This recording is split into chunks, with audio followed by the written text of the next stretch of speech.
Hello guys, welcome to my new YouTube video. आज के इस बारे में बताएंगे काव्य में जो प्रस्तुत गद्यांश और पद्यांश होते हैं। तो इसमें पद्यांश दिया है, उसके पद्यांश का संदर्भ लिखना है और व्याख्या करना है। तो हम आज के इस वीडियो में वही बताएंगे। दिए गए पद्यांशों पर आधारित प्रश्नों के उत्तर दीजिए। तो यहाँ पर का नंबर का हम बताएंगे।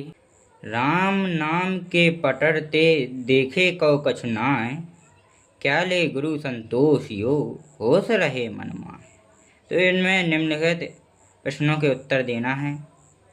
तो सबसे पहले हम क्या करेंगे, तो हम सबसे पहले इसको हम यहाँ पर उतारेंगे और यहाँ पर हम पूरा नहीं लिखेंगे।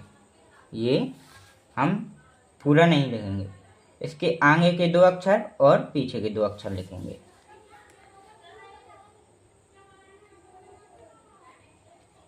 राम नाम, और फिर हमें डैश डैश डैश लगाकर खाली स्थान कर देना। और फिर हमें सीधी लास्ट में यहाँ पर लिखना है, लास्ट के ये दो अंक मन माँ है, मन माँ है। और यहाँ पर डबल इन्वर्टेड कॉमा लगा देंगे। और अब हम यहाँ पर लिखेंगे प्रश्न नंबर का। प्रस्तुत दोहे का संदर्भ लिखिए। तो हम इस प्रस्तुत दोहे का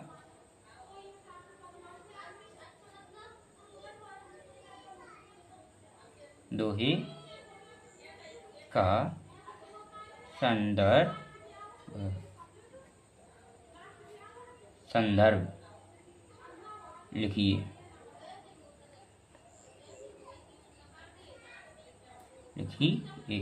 तो हम ब्लू पेन से लिखेंगे उत्तर। इसमें ये दोहा दिया है, यहाँ पर हमने पूरा नहीं लिखा, जैसे हमने कहा था दो अक्षर आगे के और दो अक्षर पीछे के। तो हम इस बुक में दिखाएंगे। राम नाम के पटर ते देवे को कछु नाय, क्या ले गुरु संतोष यो होश रहे मन माय। प्रस्तुत दोहे का संदर्भ, यही प्रश्न लिया है हमने यहाँ पर। तो हम सबसे पहले यहाँ पर क्या लिखेंगे,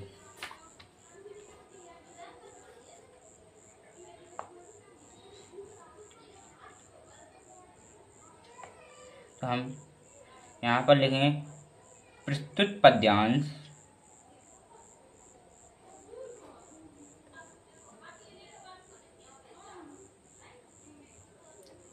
हमारी पाठ्य पुस्तक हिंदी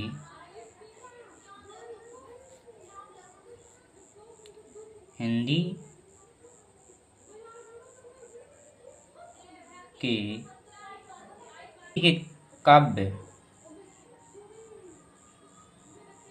काव्य पाठ 1 से लिया गया है।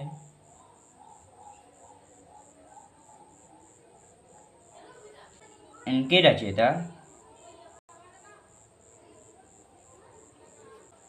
रचयिता कबीर दास जी हैं। क्योंकि इन्होंने ये साखी की रचना की, इन्होंने ही ये साखी रची। इन्होंने 3 काव्य रची। नंबर 1 साखी, नंबर 2 सभा, नंबर 1 साखी, नंबर 2 शबद, नंबर 3 रामायणी। ठीक, तो इस प्रस्तुत दोहे का संदर्भ हो गया है। हमें बस इतना ही लिखना है और कुछ नहीं लिखना है, क्योंकि ज़्यादा लिखने से कोई फ़ायदा नहीं। जितना हमें अपने मन से बने उतना ही हमें लिखना है। जैसे कि हमने ये लिखा है, प्रस्तुत पद्यांश हमारी पाठ्य पुस्तक हिंदी के काव्य पाठ एक साखी से लिया गया है। इनके रचयिता कबीरदास जी हैं। यह यहाँ पर लिखेंगे ठीक।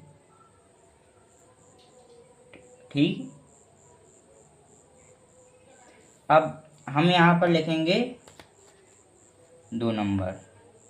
दूसरे नंबर में क्या है हमारा प्रश्न? दूसरे नंबर में हम बताएंगे रेखांकित